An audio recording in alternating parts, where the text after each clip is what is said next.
आज दिनांक 27 जुलै. आजच्या प्रवचनाचा विषय, आपण मागावे फक्त एका रामाजवळ. आपल्या जीवनामधली प्रत्येक क्रिया ही रामाच्या करिता व्हावी. आपले जगणे देखील त्याच्या सेवेसाठी असावे. किंबहुना लहान मुलाला जशी आई, मोठ्या मुलाला जसा बाप, बाईला जसा प्रेमळ नवरा, मुनिमाला जसा सज्जन मालक, नोकराला जसा त्याचा स्वामी, एखाद्याला जसा विश्वासू मित्र, तसा रामराया प्रत्येकाला वाटला पाहिजे. म्हणून प्रत्येकाने गोंदवल्यास यावे. भगवंताच्या अस्तित्वाची खरी जाणीव होऊन त्याच्या अनुसंधानामध्ये जीवनाचा प्रत्येक क्षण कसा घालवावा हे सगुणोपासनेशिवाय सामान्य स्त्री पुरुषाला समजणे अशक्य आहे. जगात घडून येणाऱ्या प्रत्येक गोष्टीमध्ये रामरायाची इच्छा काम करीत असल्याचे आपण जाणले पाहिजे.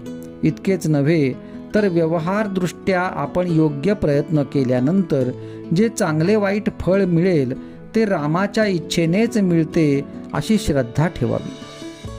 अशी श्रद्धा ज्याच्यापाशी असते त्याला सुखदुःखाची बाधा होत नाही. सर्व काही राम करतो, खरे करते पण रामाचे, हे नीट लक्षात आणून भगवंताकडे कर्तृत्व द्यावे आणि आपण मीपणाने नाही सेवावे. खरोखर आपल्या रामाला काय कमी आहे? आपण मागावे फक्त एका रामाजवळ. तो देईल अथवा न देईल, जे देईल त्यात समाधान मानावे. दुसऱ्या कोणाच्याही जवळ आपण कधी मागू नये.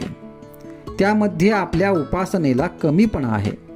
मात्र देणाऱ्याने स्वखुशीने दिले तर ते टाकू नये. माझ्या आयुष्यात मी नामाशिवाय दुसरे साधन केले नाही. माझ्या गुरूंनी मला नामच दिले, तेच नाम मी सर्वांना देत आहे. तुम्ही ते नाम घ्या, तुम्हाला राम खात्रीने भेटेल. तोंडाने नेहमी राम राम म्हणत जा. भगवंताच्या नामामध्ये जीवाचे कल्याण आहे असा माझा अनुभव आहे. म्हणून ते जास्तीत जास्त स्त्री पुरुषांनी घ्यावे. कोणत्याही कार्याच्या पाठीमागे भगवंताच्या उपासनेचे बळ ठेवा. गायीचे रक्षण आणि तिची सेवा इतर कशासाठी नसावी, फक्त भगवंतासाठी असावी. आपण जे काही करीत आहोत ते सर्व भगवंतासाठी करीत आहोत ही जाणीव राहण्यासाठी त्याचे नाम सतत घेत असावे.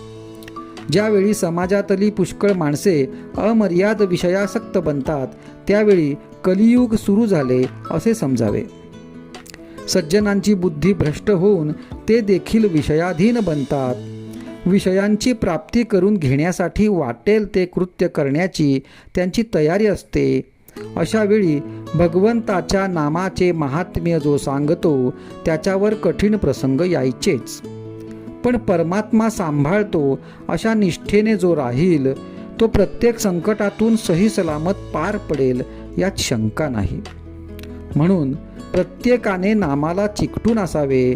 जगाचा नाद सोडा आणि भगवंताचे प्रेम जोडा. आजचा सुविचार, राम करता म्हणेल तो सुखी, मी करता म्हणेल तो दुःखी.